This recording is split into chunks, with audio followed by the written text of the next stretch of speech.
আটপাড়ায় ৩১ দফা বাস্তবায়নে বিএনপির লিফলেট বিতরণ ও আলোচনা সভা অনুষ্ঠিত। নেত্রকোনা প্রতিনিধি রুবেল মিয়ার পাঠানো তথ্য ভিডিও চিত্রে দেখুন বিস্তারিত। নেত্রকোনার আটপাড়া ও কেন্দুয়া উপজেলায় বাংলাদেশ জাতীয়তাবাদী দল বিএনপি-এর ভারপ্রাপ্ত চেয়ারম্যান তারেক রহমান ঘোষিত ৩১ দফা বাস্তবায়নের লক্ষ্যে গতকাল সোমবার বিকাল ৩টার দিকে অনুষ্ঠিত হয়েছে লিফলেট বিতরণ ও আলোচনা সভা। ব্যতিক্রমধর্মী এই কর্মসূচির নেতৃত্ব দেন কেন্দুয়া আটপাড়ার জনপ্রিয় নেতা, বিএনপি-এর জাতীয় নির্বাহী কমিটির সদস্য এবং নেত্রকোনা জেলা বিএনপি-এর সদস্য সচিব ড রফিকুল ইসলাম হিলালি। এক আলোচনায় ড রফিকুল ইসলাম হিলালি বলেন, তারেক রহমানের প্রণীত ৩১ দফা দেশের গণতন্ত্র পুনরুদ্ধার, অর্থনৈতিক মুক্তি এবং জনগণের মৌলিক অধিকার প্রতিষ্ঠার স্পষ্ট রূপরেখা। এই দফাগুলো বাস্তবায়নই পারে একটি কল্যাণমুখী ও সার্বভৌম বাংলাদেশ গড়ে তুলতে। তিনি আরও বলেন, এই কর্মসূচির মূল লক্ষ্য হল জনগণকে সচেতন করা ও আন্দোলনে সম্পৃক্ত করে তাদের অধিকার প্রতিষ্ঠার পথে এগিয়ে নেওয়া। অনুষ্ঠানে আরও উপস্থিত ছিলেন আটপাড়া উপজেলা বিএনপির সভাপতি আলহাজ মাসুম চৌধুরী, সাধারণ সম্পাদক রফিকুল ইসলাম, রফিক, সাবেক সদস্য সচিব কচরু আহমেদ, সাবেক উপজেলা পরিষদের চেয়ারম্যান প্রার্থী তৌসিফুল ইসলাম খান, উপজেলা যুবদলের আহ্বায়ক আনোয়ারা হোসেন, যুগ্ম আহ্বায়ক খায়ুম, মৎস্যজীবী দলের আহ্বায়ক মোহন চৌধুরী ও সদস্য সচিব নূর মোহাম্মদ, ছাত্রদলের সদস্য সচিব টিটু ভূঁইয়া, রাসেল তালুকদার, বাবু, নয়ন সজীব সহ বিএনপির অঙ্গ ও সহযোগী সংগঠনের নেতাকর্মীরা। বক্তারা বলেন, সরকারি দমন-পীড়ন, নিপীড়ন এবং রাষ্ট্রীয় সন্ত্রাসের বিরুদ্ধে দেশের সাধারণ মানুষ আজ জেগে উঠছে। ৩১ দফা আজ সময়ের দাবি। এই রূপরেখা দেশের প্রতিটি স্তরে পরিবর্তনের বার্তা নিয়ে এসেছে। লিফলেট বিতরণের পাশাপাশি জনসাধারণকে ৩১ দফার তাৎপর্য ও প্রয়োজনীয়তা ব্যাখ্যা করে সচেতনমূলক বক্তব্য প্রদান করা হয়। বক্তারা জনগণকে আহ্বান জানান দেশের স্বার্থে গণতান্ত্রিক অধিকার প্রতিষ্ঠায় বিএনপি-এর পাশে দাঁড়াতে। এই কর্মসূচিকে ঘিরে সাধারণ মানুষের মাঝে ব্যাপক সাড়া পড়ে যায়। বিশেষ করে তরুণ সমাজ, পেশাজীবী ও শ্রমজীবী মানুষ ৩১ দফার বিষয়বস্তু নিয়ে গভীর আগ্রহ প্রকাশ করেন। অনেকেই সরাসরি কর্মসূচির সঙ্গে সম্পৃক্ত হওয়ার ইচ্ছা প্রকাশ করেন। বক্তারা আশাবাদ ব্যক্ত করে বলেন, দেশনেত্রী বেগম খালেদা জিয়া ও তারেক রহমানের নেতৃত্বে শীঘ্রই দেশে একটি জনগণের সরকার প্রতিষ্ঠা পাবে, যে সরকার জনগণের অধিকার নিশ্চিত করবে।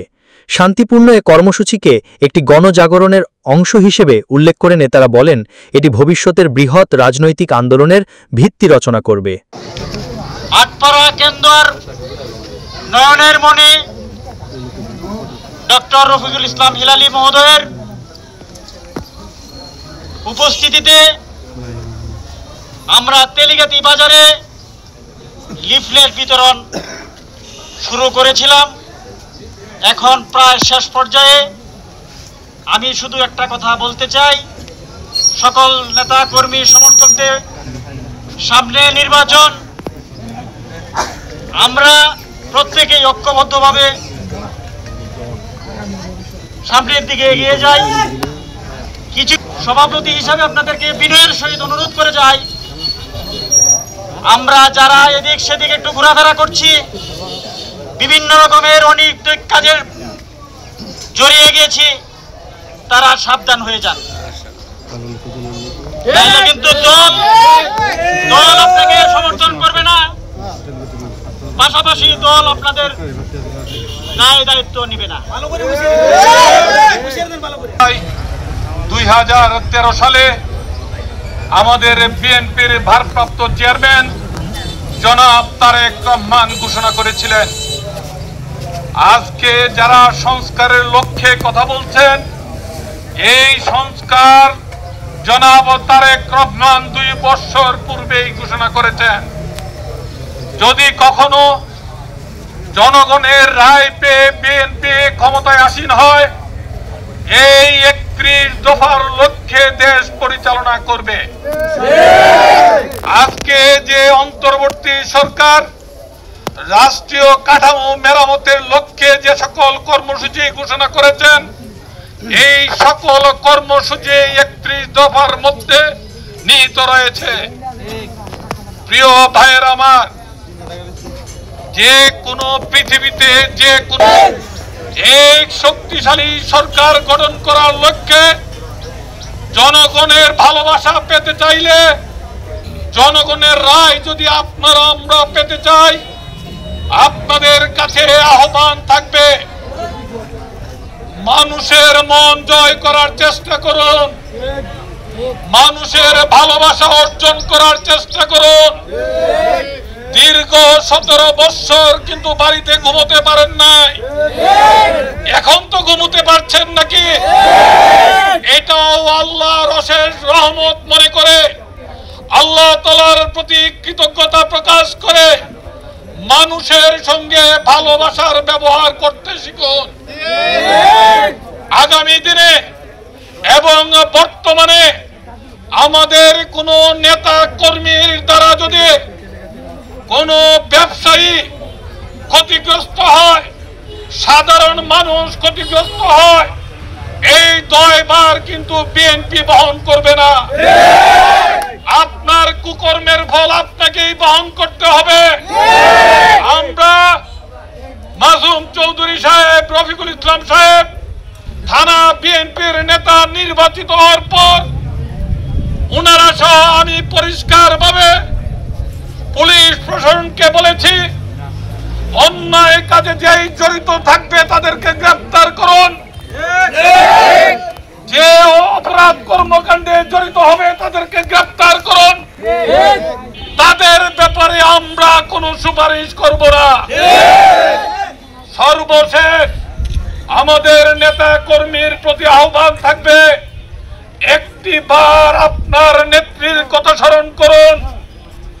আপনার আমার কথা চিন্তা করে নিজের সুখ স্বাচ্ছন্দ্যের কথা চিন্তা না করে অবৈধ সরকারের সঙ্গে কোনো আপোষ সভায় না যে পরিত্যক্ত কারাগারে উনি কাটিয়েছেন দীর্ঘদিন। আপনারা আমরা কারাগারে কাটিয়েছি, যেখানে ফ্যান ছিল, টেলিভিশন ছিল, আলু বাতাসের পর্যাপ্ত ব্যবস্থা ছিল। কিন্তু আমার নেত্রে পাকিস্তান আমলে নাজিমউদ্দিন রোডে যে কারাগার, সেই পরিত্যক্ত কারাগারে বৎসরের পর বৎসর কাটিয়েছে। উনার বিছানার পার্শ্ব দিয়ে ইঁদুর গিয়েছে, তেলাপোকা গিয়েছে, মশা মাছির কামড় খেয়ে তারপরও কিন্তু উনি মাথা নত করেন নাই।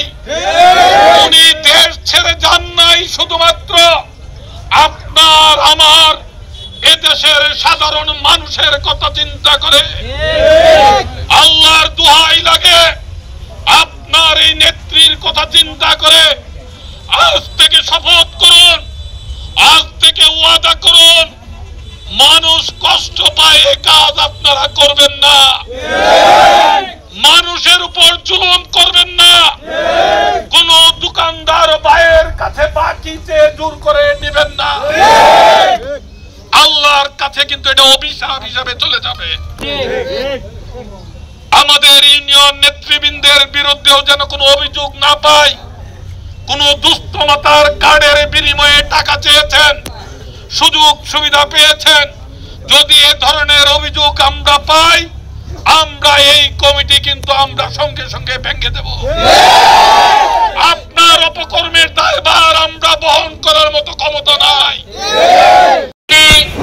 জনাব ডক্টর রফিকুল ইসলাম হিলালী সাহেব ইতিপূর্বেই আমাদের তেলিগাতি বাজারে লিফলেট বিতরণ কর্মসূচি শুরু করেছিলেন। এখন আমরা লিফলেট বিতরণ কর্মসূচি সমাপ্তি পর্যায়ে তেলিগাতি বাজারে আমাদের নেতাকর্মীদের উদ্দেশ্যে একটি কথা বলতে চাই। ভাইয়ের আমার, আমাদের নির্বাচন অতি নিকটে, আমাদের লিফলেট বিতরণ এটি নির্বাচনী একটি প্রক্রিয়া। আপনারা এই ধরনের অনেক প্রক্রিয়া থাকে নির্বাচনের জন্য, জনগণের ভোট আদায়ের জন্য যে কর্মগুলো করার দরকার। আমি আমার নেতাকর্মীদের কাছে শুধু এইটুকু দাবি করব, এই দেশে জামাত এনসিপি মিলে সমস্ত ষড়যন্ত্র আপনারা দেখতে পাচ্ছেন বিভিন্ন ফেসবুক টিভি খবরের মাধ্যমে। আমাদের এই দলের মধ্যে বহু বিভ্রান্ত সৃষ্টি করার জন্য আমাদের নেতাকর্মীদের নামে মিথ্যা অপবাদ দিয়ে বিভিন্নভাবে এই দলকে হেয় প্রতিপন্ন করার জন্য চক্রান্তকারী দল লেগে গিয়েছে। শুধু আজকের বিতরণ কর্মসূচির সমাপ্তির বক্তব্যে আমি দীর্ঘায়িত করব না। সকলকে অনুরোধ জানাবো, সবাই ঐক্যবদ্ধ থেকে এই ষড়যন্ত্র মোকাবেলা করে